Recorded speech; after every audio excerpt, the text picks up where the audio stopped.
It was a creed written into the founding documents that declared the destiny of a nation. Yes, we can. It was whispered by slaves and abolitionists as they blazed the trail toward freedom. Yes, we can. Yes, we can. It was sung by immigrants as they struck out to the shores, pioneers who pushed westward against unforgiving wilderness. Yes, we can. Yes, we can. It was the call of workers to organize, women who reached for the ballots, a president who chose the moon as our new frontier, and a king who took us to the mountaintop and pointed the way to the promised land. Yes, we can to justice and equality. Yes, we can. Yes, we can. Yes, we can. Yes, we can.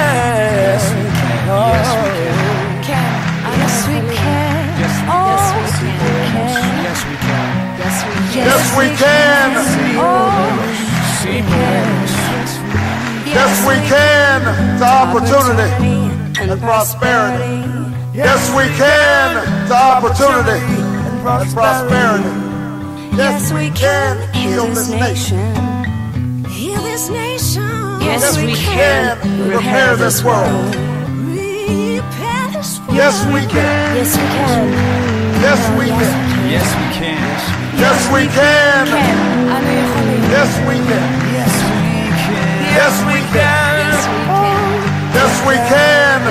Yes, we can. Yes, we can. We know the battle ahead. This is Election Day 2018, November the 6th. The title of our program is La Politique, the 2018 midterm. We'll hear from Jerry Pippin via a recording that we did for live stream in 2012. It's fairly short, and we'll get it included in here. First of all, we'll look at a number of things here. We'll start in Ohio, I believe. And, yeah. This is a race that we've not really had a lot of polling in. Now, this is the governor's race between DeWine, the Republican, and Richard Kadri, the former head of the Consumer Protection Agency. Now, basically, this is from Real Clear Politics. The average is 4.5 for Kadri. And we have a Gravis poll here. He was leading by 5 points, so DeWine, and an Emerson College poll by 3 points. Now, this polling was from the 29th to the 30th of October. The reason we mentioned this was there's not a lot of polling there. And Ohio is a state we've not seen very much of DJ Trump in the state of Ohio. We've been watching very closely where Trump is going and where Trump has not appeared. So thus in Ohio, and Richard Kadri, Mike DeWine does not particularly want to see Trump around. And the former governor of Ohio, Kasich, was not a Trump supporter. We'll start out with the 538. It's Nate Silver's shop. And we'll briefly go over a few things here, and we'll get to Nate Silver's piece in a minute here. And we'll have the people from the University of Virginia, that's Larry Sabato's shop, the Crystal Ball in Charlottesville, and as usual, we pay homage to Heather Heyer, who was killed there by white supremacists.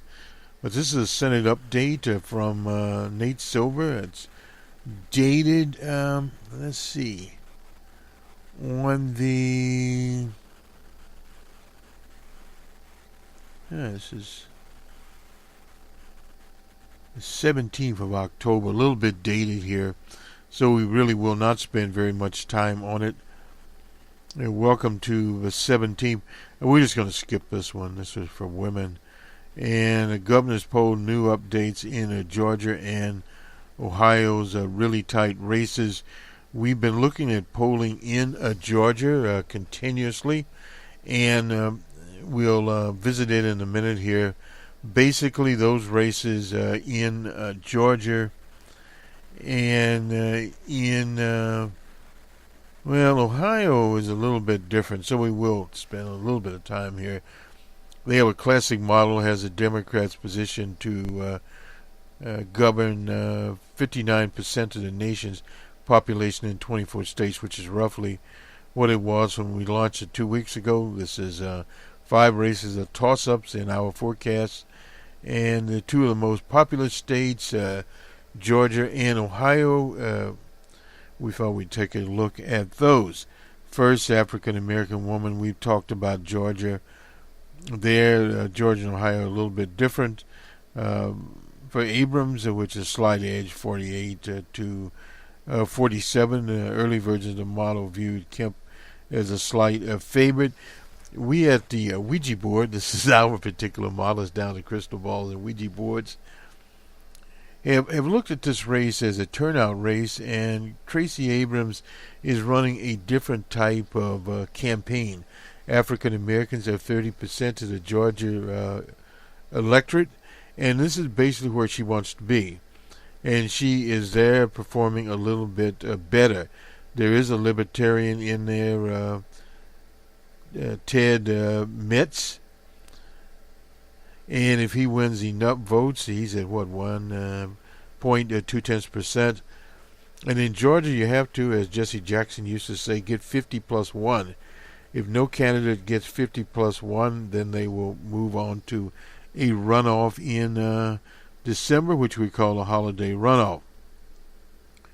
Now, Ohio has been a bellwether classic, no doubt about that. And they mentioned basically the same thing that we just mentioned. The Emerson polls found Cadre with a slim lead over DeWine, a 3-point lead. Another academic post of Baldwin Wallace University found 2 slightly different. I hadn't seen there, depending on how the horse race and head-to-head competition, respondents gave a Cadre a 1-point edge. So he's basically been ahead in most of the polls that we have seen so far. Of course, his strengths will be in Cleveland, the areas around Cleveland, in Columbus, and those areas there. Rural Ohio, we expect rural Ohio to be where DeWine will be. DeWine has been a politician. He's been a senator. He's been around a very, very long time. And now this is on the 5th. This is by Godfrey Skelly, who used to be at the Crystal Ball. Nonetheless, these are 13 races they are watching there. And this is their update here. Written before this is weird, but not unprecedented. No doubt about this. This is Godfrey Skilling talking here. The GOP have a 1 in 8, 13% chance of retaining the House majority. Now, we at the Ouija board have called this for the Democrats. The Democrats, according to our model, will win the House. Now, this year there are 35 Senate races in 33 states, 2 special elections. It's a 2-year in Mississippi and Minnesota. And let's see, the Republicans have 50% chance of adding at least 1 senator there. They have put the walking wounded on Heidi Heitkamp. She's in North Dakota. And recent polling have basically pulled that out. Looking at the people here, Kramer has a 74% chance, according to them, of winning this race. He's the Republican. Heidi Heitkamp, 26%. In the state of Arizona, Senator here has a 61% probability, and they still look at McSally there. That race had been Sinema's to lose for a very, very long time, but recently she had been attacked by the right-wingers for a position she held actually 20 years ago when she was a member of the Green Party. Totally different situation here. In Nevada, they have Rosen. She is running against Heller. Heller had thought to be the dead wounded there, but they have now looked at him in a different sphere. Winning probability for Rosen was 58%, 42% for Heller. But they have moved this over and looking at Heller. Claire McCaskill. He's the incumbent. Claire McCaskill in Missouri. 56% they have her, and a 44% chance there. We're going out on the bridge here, and we see Claire McCaskill as pulling this out. All of some of the polls, it's 3 percentage points there, and that's based upon the performance of the People Against the Right to Work amendment that was promulgated by the Republicans in the state of Missouri. Bill Nelson and Scott in Florida. They have a 71% chance of Scott winning there. And then on to Donnelly in Indiana. They have a 71% chance of Donnelly. Donnelly is in a very, very close race. Bill Nelson seems to be, with recent polling, pulling ahead somewhat. Now in Texas, O'Rourke. Beto O'Rourke, 23% chance. And they have called this for Ted Lying Cruz. In Montana, John Tester, 79% chance of winning. In Rosedale, we have Tester winning that race in Montana. In Tennessee, Breezen and Blackburn, they have Blackburn 80% probability of winning, and Breezen had only a 20% chance. We call that race a toss-up race. And Meacham, in West Virginia, and 88% over Morsey. That is a mine owner there, had been running behind for a very, very long time. In Mississippi, that's Mike Espy, has a 12% chance, and Hayden Smith is a Republican appointed there when the current senator retired for health reasons at 88%. In the state of Minnesota, they have Smith, who's running for a two-term situation at 91% over Housley. The race has been tightening up there in Minnesota. And finally, Menendez, who should have been way ahead in state in Jersey, 95% probability there of him winning. Now, this is the final. This is by old Nate Silver himself. Democrats aren't certain to take the House, but they're pretty clear favorites. He's hedging according to H. I guess H&O's hedging. The 80% chance is a 6 in 7, which is a chance that the Democrats have a winning House, give or take a bit. Various versions of the 538 forecast model is nonetheless a pretty good chance. Republican odds of keeping the Senate are also north of 80%. You'd say that because the Democrats have to defend a lot of states in Republican areas. Incidentally, one we will be looking at here in the state of Michigan, that is Debbie Stabenow. That race has tightened up. According to Mitchell, they are an institution in Michigan. They had a poll out on Sunday, and he also did a poll on Monday. You usually don't see that happening very much. But let me get back here. I believe to... Oh, no, this is Clinton. Sorry about that. She underperformed. Yeah, well, that's history. There's a lot that's been written about 2016. The range of possible outcomes is wide. The shaded area, anyway, won't get much into that. But basically, they have what's called a classic and a light model. We have the Ouija board model, and then we have a model called the slide rule model, which would be, I suppose, the light model. Considering the majority range is in the Democratic territory, The deluxe model shows they'll pick up a medium goal of 35 seats and a mean of 36 seats. We're not saying that. We'll say that they will get the 23 that they need, and we'll look at that as most of the action will be in the east and in the eastern time zone and the central time zones of in the east and in the Midwest, Rust states, and then California, of course, will come in last. Now, the difference out in California is some of those House seats out there that the Democrats need to pick up. The economy is good. Consumers are optimistic. The unemployment rate is very low. Inflation is low. Wages are increasing. Relationship between economic performance and midterm outcome isn't actually that strong. That is definitely it. When Newt Gingrich put the contract on America during Bill Clinton's term, the economy was starting actually to boom.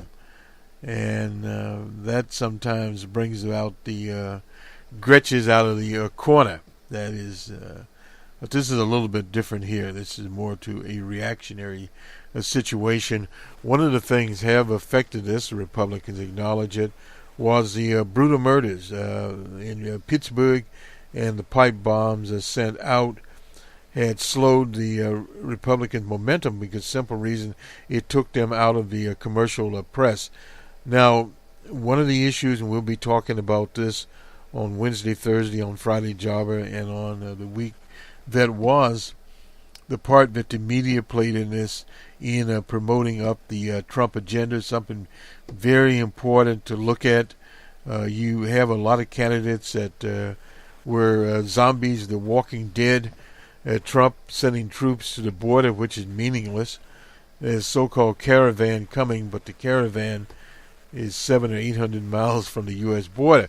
And also, unless a person is a simpleton or a dunce, understands that these people have to come to the gate, so to speak, or come to a border entrance and apply for asylum. And then they're either assigned to some detention area, tent city, whatever they got going for them. They don't just apply for asylum and then walk into the U.S. So thus there's no need for the razor wire and all these schemes that they have now, having troops in various locations. And this is pretty a rehash. Opposition parties do well in the midterm. That has happened. Trump is unpopular at about 40%, according to Gallup. That Gallup is the Cadillac of presidential approval polling. So we won't redo that particular situation. Out there, a large number of Republican incumbents have retired. They saw the tea leaves coming, including Paul Ryan. Now, his race there in Wisconsin, we'll be looking at it to see where it is going. Not a lot of polling in that race. And let me conclude this up. That's enough. I'm tired of writing about this election. And like the rest of you, I'm waiting to see what happens. That's Nate Silver. And indeed, he is waiting to see what happens. And that is about him. We'll go now to Jerry Pippin. And Jerry and I were talking about the 2012 election, the late, great Jerry Pippin, who passed in 2015. This is 2012. Here we go. So anyway, this is from the Des Moines Register. She's up by 7. And Harry Reid has said if the Democrats lose Iowa, they effectively will lose the Senate. Let's go to another race here. In North Carolina, we run what's called a Ouija board. We are calling North Carolina a toss-up and leaning slightly towards the Democrats. Alaska is another one that many of these people have in a toss-up column. That will depend on the native people of Alaska. In the state of Kansas, which is close to you, that is Orman there running against old man Roberts. They've been tied in polls. Some have Roberts a bit ahead in that poll, but at the same time, Orman has a very good chance of winning that. A Democratic candidate has dropped out. He's running as an independent. Orman is a multimillionaire. Now, Nate Silver's model is running at a 73% chance of Republicans winning the Senate. But none of these people can actually be tied down as to what the percentage is going. This is the most fluid election I've seen, and I'll go to real clear here.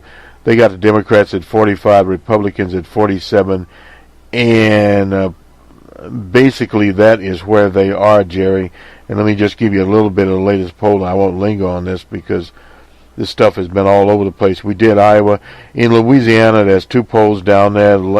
One shows a guy named Hopalong Cassidy. I call his last name is Cassidy. He is a doctor from New Orleans, more of a moderate Republican type. NBC has him leading by 5, but yet when they include another fellow in here named Colonel Manus is a Tea Party type independent Republican. In Louisiana, they don't have parties. Landrieu is up by 8 there. And out of Georgia, that is Perdue and Michelle Nunn. She's the daughter of Sam Nunn.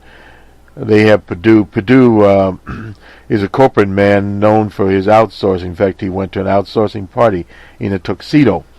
They have him up by 4 here. And they also have Dill, who is the governor, up over Chip Carter by 5. But these polls have been very, very crowded. They have McConnell down in Kentucky up by 4. But there are various polls there. They don't all agree. And we take a quick look at Kentucky. There's several polls out here as of late. They have McConnell up by 5, 8, and 9. And by 6, one poll has him up by just 3. So it's kind of all over the place in Kentucky. It'll depend on turnout there, but not as much in Georgia. Michelle Nunn, in our opinion, has a very good chance of winning in Georgia, and so does Chip Carter. We'll be watching that on Tuesday night, and I think I've taken care of just about everybody that has a race. Out in California, Brown is so far ahead, he's not moving out of the governor's mansion anytime soon. And the president's approval rate's in the 40s. What do you think of this, Jerry?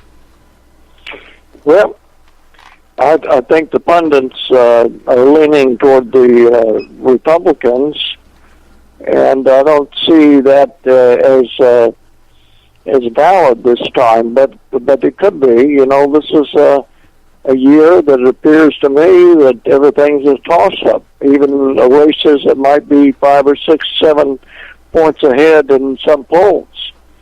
So Tuesday night for the real election fan who likes to follow some of the non-major races or major races that have national implications, it's going to be an interesting night. It very well could be. Some of these races will, of course, in the central time zones like Iowa, will be over sooner than later. Now, out in Alaska, it'll take a while for them to get the polls in. Louisiana, well, that could go over runoff. That'll be in December. I'm not looking at my cheat sheet here. And also in Georgia, they could go to a runoff there. What they're trying to do right there, Michelle Nunn's strategy, and so is Chip Carter, to get out as many white votes in the rural areas as they can come up with to offset the Republicans out there, and then come in with the African-American vote, which is about 30% in Georgia. So you can see where they're going. So they only need to get 20% of the others, or a little bit less than that, to win. Basically, it's the same song in Louisiana. Now, in Iowa, different program there. The guy that's running against this woman named Ernest is the congressman from the Des Moines area, and named Braley. Anyway, Braley needs to win big in Des Moines, and what largest cities Iowa has got to corner her to play off of her in corn country out there. That's some of the ones that are more heavily contested by you down in Texas. We got Wendy Davis down there. We're going to see what she comes up with this time around. Some of the polls have had her losing by as much as 15 or 20% over Wheelchair Abbott. Now, these people have spent millions of dollars. In Kentucky alone, they have spent $80 million, and that's not a misprint. That much money to keep McConnell in the Senate there, and that's a fellow that his favorables are terrible. Nobody likes McConnell. He's not been liked around there for years. It's just that they're able to scavenge up enough. But he keeps on winning. Well, he cheats.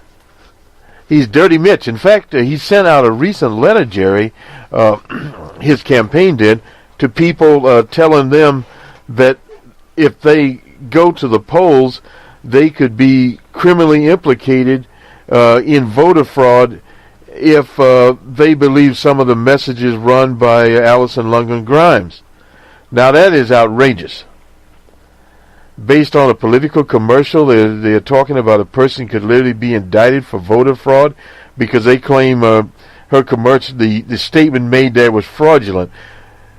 So she went to court on Friday there. So in other words, there's a lot of tricks in these races have not come to light, but the Republicans know how to cheat. They are doing as much voter suppression as they can. In Texas, you got to have 20 pieces of ID. You and I did a show about Jim Wright, who is in his 90s, and he's no longer driving, so he had to get his birth certificate, and he used to be the Speaker of the House, just to go down to register to vote. I mean, they are putting up all kinds of obstacles to keep people at home that would vote for the Democrats, and the pundits have been playing this up. All of them, virtually all of them, are in the pockets of the corporations, including Nate Silver. He's now with ESPN, so his tune has changed completely from what the horn he used to blow. So all of these characters out there, but if the people come out and vote, they'll win this thing. That's the big dirty secret right there. A lot of these polls are skewed. In fact, our old buddy Rasmussen, I didn't know that, he got into an argument with the people that own the Rasmussen poll, Scott Rasmussen. He's no longer there anymore. He left in August of last year. So he's gone, so the poll is run by a different gang of characters. In fact, it was so bad, they put one poll out, was so flawed, they withdrew it in about an hour. It disappeared, never came back again. So a lot of these pollsters, New York Times, whatever, they have been, in CBS, have been called as having flawed polls all along. And they pointed this out. But yet, if you're on 24/7 cable repeating these numbers, you'll think that nobody, they got no Democrats in Iowa. I mean, this is fantastic, the way they're presenting the information to people. So that is affecting it, and that can, Jerry, over a long period of time, months, if you got billions of dollars like the Koch brothers, and keep putting that message out there, like this Ebola thing, which we're going to talk about, telling people the Ebola is going to get them, and no one has died from Ebola yet in the U.S., and the people have been in contact with these Ebola nurses and doctors, close contact, living with them. None of them have even got the virus. So in other words, this was to scare people, and then they had the ISIS running around. We don't hear much of them. The last thing I heard of ISIS was 500 were killed by a bombing, but they don't make the papers much anymore. So that's what the news media is, just playing tricks on these people, and I think that I'll give you the last words on this, and then we'll go to this quarantine scheme. Well, the last word is that we have seen unique programming by not only the news media itself, but by the commercial media in some of the political advertising. They've got it down to a science where the word fear is still playing strong, and that, of course, normally favors the Republicans, and they got to keep voter suppression down. I enjoyed being on the program, Bostonred, but I've got to run here. I'm still in the medical facility, and I'm still under treatment, and things are not going as well as they should. Well, let me just grab one more thing, Jerry, here. What's the take, just kind of rough figure, in Kentucky if they are spending $80 million, and most of this $80 million that they're spending there is, being spent on TV, radio, I guess some on newspaper. What do you think these broadcasters in Kentucky are making out of this deal? They sell a lot of ads. Well, they're making quite a lot, and if you start adding up the amount of money they're spending this year on particular candidates, it's bigger than the population. In other words, they could go out and give money to each candidate and probably be more effective. Well, in But Kentucky, it it would would be be illegal. in Kentucky, it would be at least $50. One other question, Jerry. This quarantine, we want to talk about that. You actually got quarantined because you had some kind of virus. The CDC didn't know what it was, and they briefly quarantined your room. That's right. That's right. The early days of the bone infection that came out of the blue mysteriously. Still, nobody knows what that's about. It's very rare. Only about 600 people have ever had it. And here I am in Muskogee, Oklahoma, out of the way, and I come up with it. And so they kind of made me a test case, and so I was quarantined for a while. It doesn't feel very good, by the way, to be quarantined. Yeah, and you at a medical facility, a little bit different from, this poor nurse that comes back to Maine. They quarantine her, and the Republican governor and Christie actually had her, Jerry, quarantined in a parking lot in Newark, New Jersey, outside of a hospital. She was in a tent. They gave her a box to use for a bathroom, quite literally. Didn't even bring in a porta potty. And she was in that 3 or 4 days. No heat in there, but they did give her an iPad and iPhone so she could communicate. And you can just see what is being made of these people. And they've had various people out there, and no one in contact with any of these Ebola people have even ever caught the disease. Literally. I mean, some of them were living with these people for 4 or 5 days, using the same tables, bathrooms, etc. None of those, and even some of them one of them was a fiance of this one nurse. She flew and saw him. He didn't catch it, and he was in as close as contact as you could get. So this whole thing, the Republicans were literally able to use this, because you got millions of dollars, you use anything, to put fear into these people, but the people think they're going to get the Ebola, and so they want to quarantine anyone they can quarantine on this deal. And that's it. Anyway, Jerry, give us a little update on your thing, and we'll let you go. I know that you're in pain over there, and I'll let you have the final word, and we'll wrap this. Well, I got pain all over the place from basically all my bones that were infected. They haven't all come back. My legs hurt quite a lot, my kneecaps and my lower back, and a huge problem with all kinds of things on my torso following the cancer surgery. But other than feeling bad and feeling good and testing positive and testing negative, I guess some people say I'm improving again, so I hope they're right. There for a while, I thought I'd be back at my home studio 2 or 3 months ago, and we'd both be didn't work out that way. And we'd both be talking. You were back there briefly, at least occasionally. As I understand, talking to you yesterday, finally got you up doing some physical therapy and doing a little bit of walking again.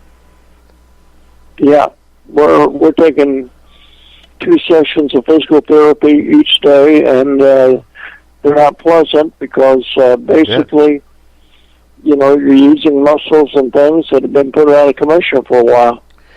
Yeah, I know, Jerry. At least one thing we can say, that the medical situation, you can definitely testify to this, because you went through thousands, if not hundreds of thousands of dollars before Medicare and the rest of this junk, stuff, kicked in behind all your illnesses. That just shows that a fellow can go broke after months of this stuff, no matter how much money they got, unless they have millions and millions of dollars. But the ordinary person, that they talk about health savings account, you empty that sucker out in a hurry, especially messing around with all the operations you've had for eyes, and it's just a long laundry list, in other words. To think about as you go to vote, Congress hasn't done anything in years, yet these midterm elections will be the most expensive in history, just like the last ones. $4 billion this time around. That's billion with a B.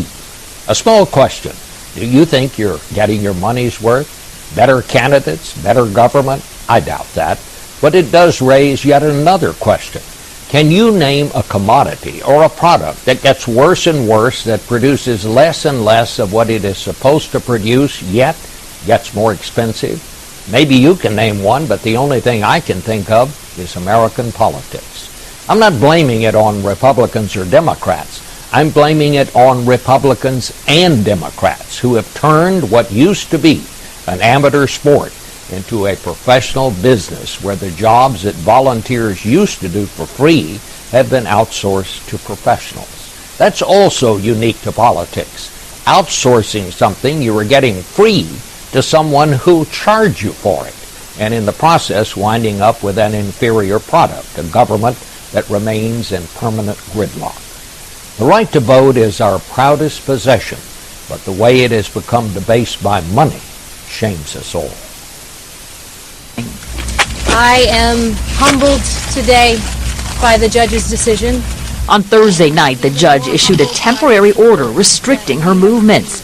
Today, he reversed that, saying Hickox can now leave her home as long as she is directly monitored for any symptoms of Ebola. She must coordinate any travel with state health officials and immediately notify them of any symptoms. The judge said an in-house quarantine is not necessary to protect the public. The 3 points that he is still recommending that I abide by are 3 points that I believe is part of this good compromise that we can make. I have been compliant with the direct active monitoring that the CDC recommends. I will continue to be compliant. Hickox returned from Sierra Leone a week ago and was told to quarantine herself for 21 days.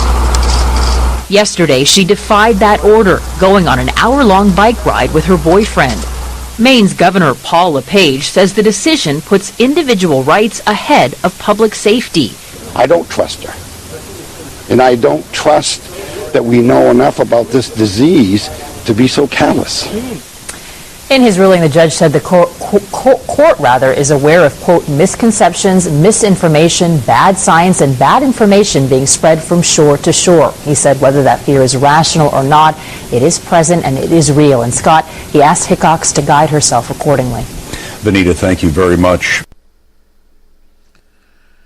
We heard from the late Jerry Pippin, and that was the 2014 midterm election we were talking about there, and things have basically not changed.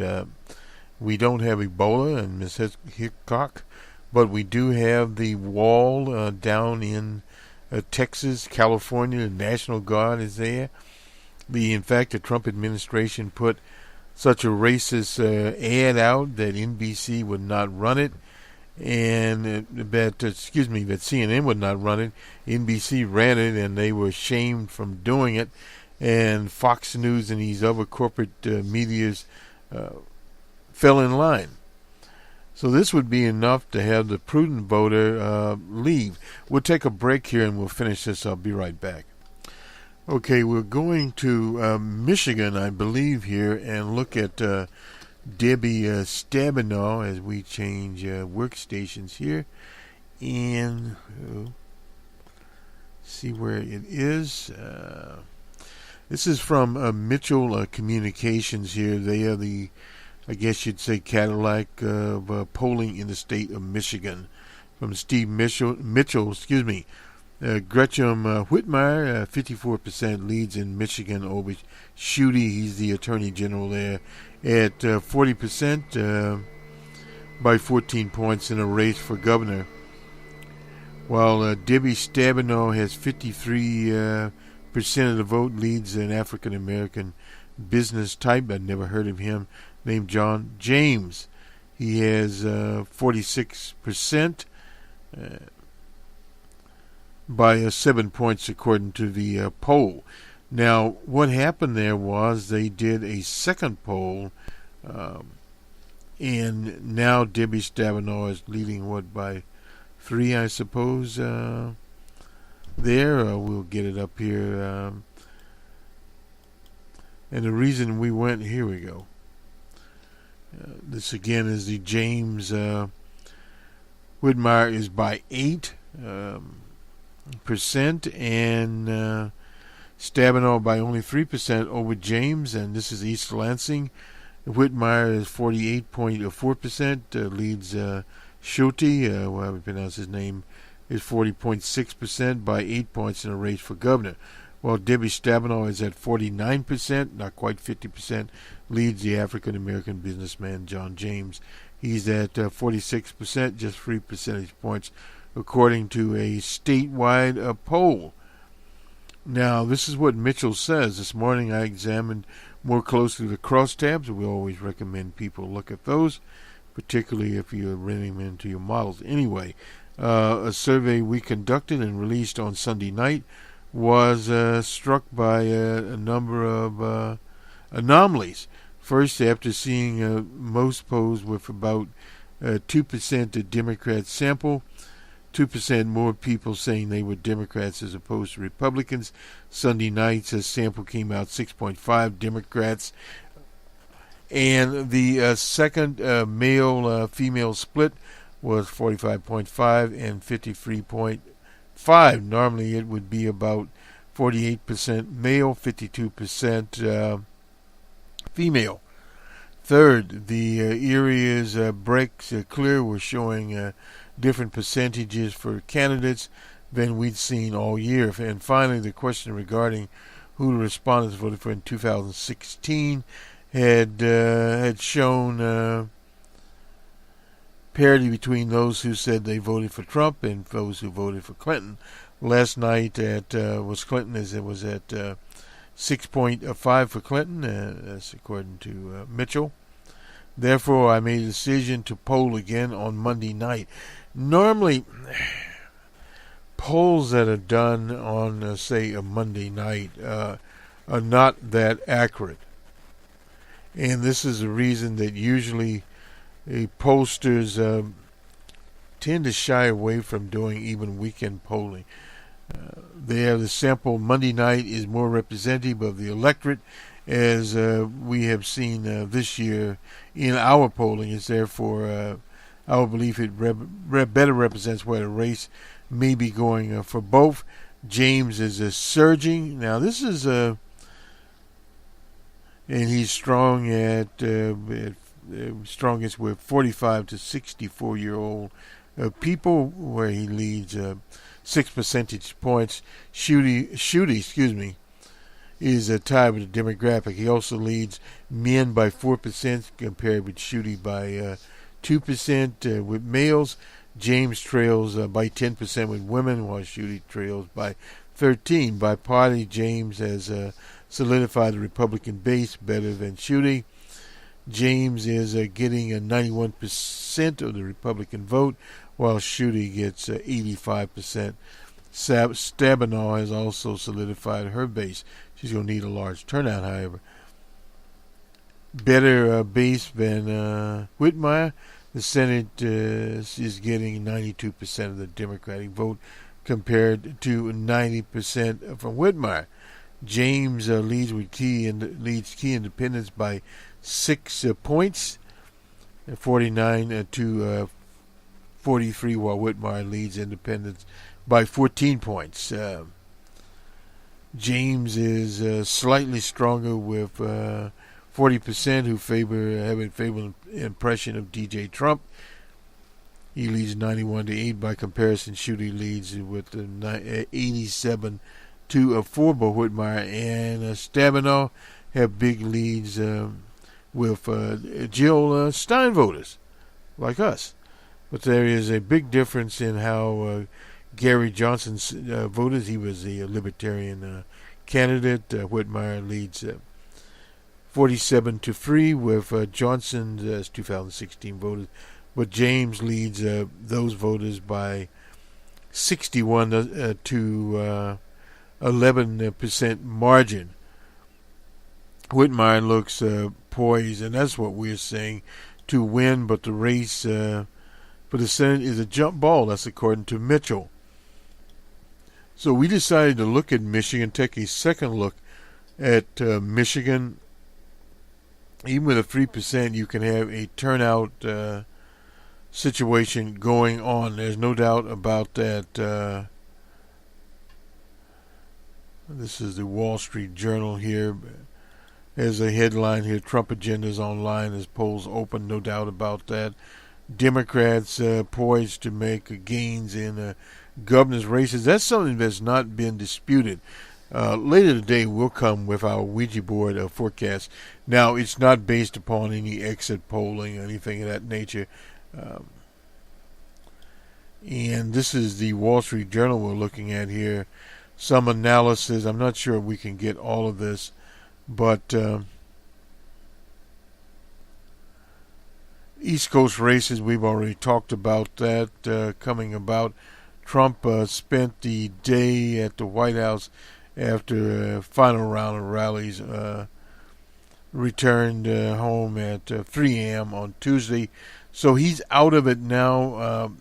The states that he went to says more than not. He had rallies in Cleveland. He was in Ohio, in Fort Wayne, Indiana, and Cape Girardeau, if I'm pronouncing that. That's a hometown in Missouri. So he did go into Cleveland. I'm not sure why he went into Cleveland, but that is where he went there, period. So this is the Journal and their article here. I'm not certain. We try to present as much as possible here. And key races to watch. We don't have the full story here from the Journal, but generally speaking, those key races are the same that we see many other places. Let me just... Okay. We'll go back to Real Clear Politics very briefly here and look at the polling. And now this is a lot of polling here. This will be from Monday. The last polling that we have Triaga Group out of Montana. They have Tester up by 1 in Montana. We have Harris X. That is Scott Rasmussen and Company. They have Tester up by 6. The Mitchell people, we talked about that. We want, whereas the Trafalgar Group has Debbie Stabenow up by 9 points.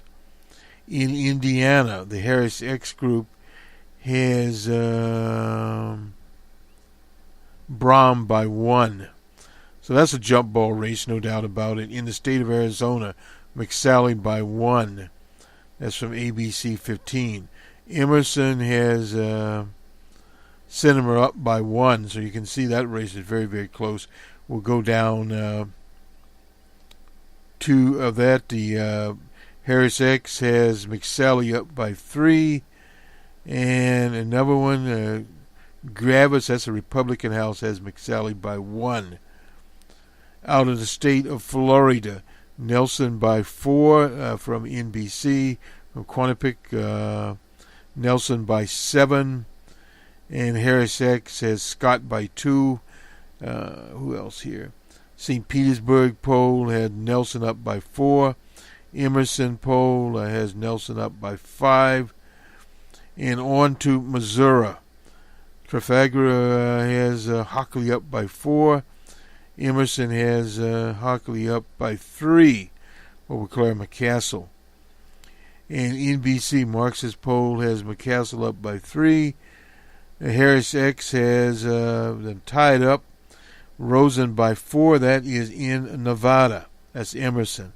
Harris X has Heller by 1.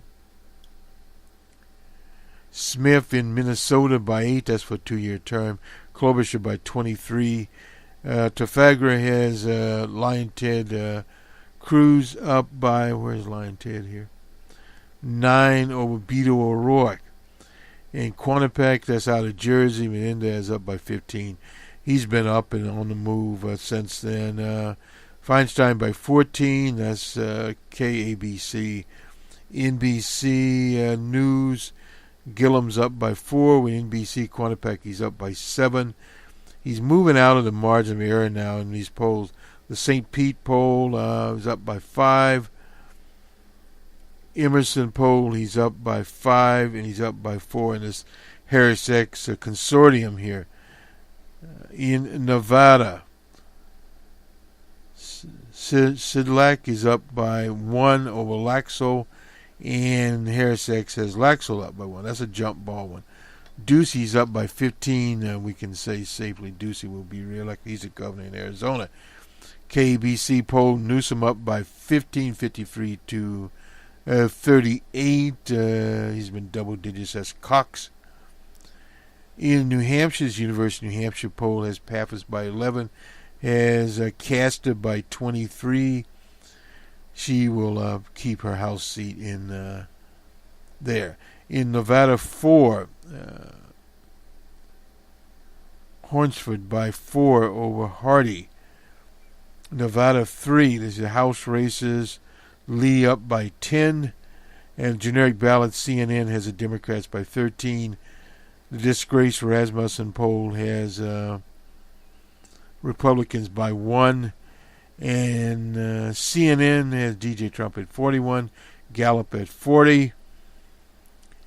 And Rasmussen at 50. We don't usually report there because they're so far off. Anyway, that is the current polling. We'll be back early in the morning on tomorrow morning or late at night as the East Coast races will probably most of them will be over by around 11 o'clock Eastern Standard Time, between 11 and 12 o'clock. And the West Coast races will come in. What is out in the West is the House races. And that is it from us at WBRN Radio and the Bostonred Network and our partner Cranston Analytics with the Ouija board model.